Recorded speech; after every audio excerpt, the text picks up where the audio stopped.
ओबीसीचं आरक्षण पूर्ण संपलेलं आहे आणि विशेषतः ओबीसींची जातनिहाय जनगणना करू असं लोकसभेच्या वेळी केंद्रीय गृहमंत्री अमित शहा यांनी सांगितलेलं असताना सुद्धा जातनिहाय जनगणना सुरू झाली, परंतु त्याच्यामध्ये ओबीसींचा कॉलमच नाही. म्हणजे ओबीसींना फक्त चॉकलेट द्यायचे, ओबीसी आमचा DNA म्हणायचं, ओबीसींची मतं घ्यायची आणि मतं मिळाल्याच्या नंतर सत्तेत गेल्यावर ओबीसींना सपशेल विसरून जायचं आणि जे दादागिरी करीन, जे कुठेतरी झुंडशाही निर्माण करीन, त्यांना पाहिजे ते देण्याचं काम तेही ओबीसींच्या वाट्याचं काढून त्यांना देऊन टाकायचं असं सातत्यानं आम्हाला पाहायला मिळतंय. आणि खरं तर ओबीसीनं जागं झालं पाहिजे, कारण ओबीसी समाज जर जागा नाही झाला, ओबीसी समाजाने आपला लढा आपल्या खांद्यावर जर नाही घेतला, तर ओबीसींचं येणारा काळ फार वाईट आणि भयानक असणार आहे. कारण राज्यामध्ये 12 ओबीसींचे मंत्री आहेत. मंत्री चकार शब्द ओबीसींच्या प्रश्नावर काढायला तयार नाहीत. अनेक ओबीसींचे आमदार आहेत. आमच्या आंदोलनामुळे ओबीसींचे अनेक आमदार सुद्धा, नवीन आमदार निवडून आले, ते सुद्धा कोणी बोलताना आपल्याला सभागृहात दिसत नाही. आणि विशेषतः आमचा ओबीसी उपसमितीचा अध्यक्ष खुळखुळा बावनकुळे नावाचा खुळखुळा चकार शब्द काढायला तयार नाही. बावनकुळेला जर ओबीसी उपसमितीचं अध्यक्षपद सांभाळता येत नसेल, कुणाची भीती वाटत असेल, तर बावनकुळेंनी तात्काळ राजीनामा द्यावा. त्यासाठी धनंजय मुंडे असतील, गोपीचंद पडळकर असतील, आणखी भुजबळ साहेबांसारखे नेते असतील, असं कोणीतरी जबाबदार नेता त्यांचं ते अध्यक्षपद भूषवतील आणि नक्कीच ओबीसींना न्याय देतील असं आम्ही ओबीसींच्या वतीनं आम्हाला आशा आहे.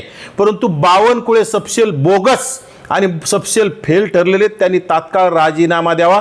कारण मराठा उपसमितीचे अध्यक्ष अक्षरशः 5वी नापास जरांगे उपोषणाला बसल्याच्या नंतर 1 तासात येऊन तिथं भेटण्याचं काम करतात, संध्याकाळी येऊन भेटण्याचं काम करतात. 1300 साडेतेराशे कोटींच्या डील यांच्या चालल्यात कामामधून.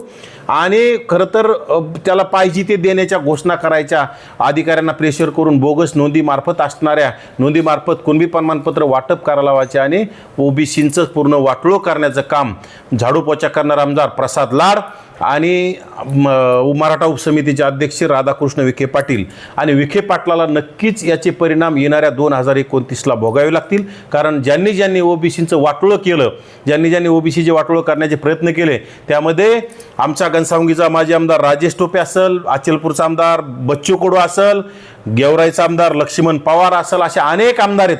त्यांना ओबीसींनी घराचा रस्ता दाखवण्याचं काम केले आणि ज्यांनी आता ओबीसींचं वाटोळं करण्यात ठरवलं, त्यांना येणाऱ्या काळात त्यांचे परिणाम भोगावे लागतील. नाही, याच्यामध्ये खूप मोठं षडयंत्र आहे. आज ओबीसी जात्यात आहे, SC ST सुपात आहे. आज ओबीसींचं आरक्षण घालवल्या जातंय आणि येणाऱ्या काळात SC STंचं आता वर्गीकरणाच्या नावाखाली त्यांचे तुकडे करून येणाऱ्या काळात त्यांचं सुद्धा आरक्षणामध्ये अशी घुसखोरी करून त्यांचं आरक्षण संपवायचं.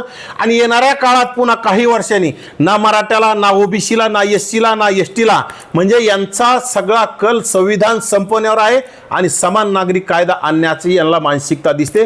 त्यामुळे राज्यातील ओबीसी, SC ST गरीब मराठ्यांनी एकत्र येऊन या राज्य सरकारच्या विरोधात आपण आवाज उठवला पाहिजे.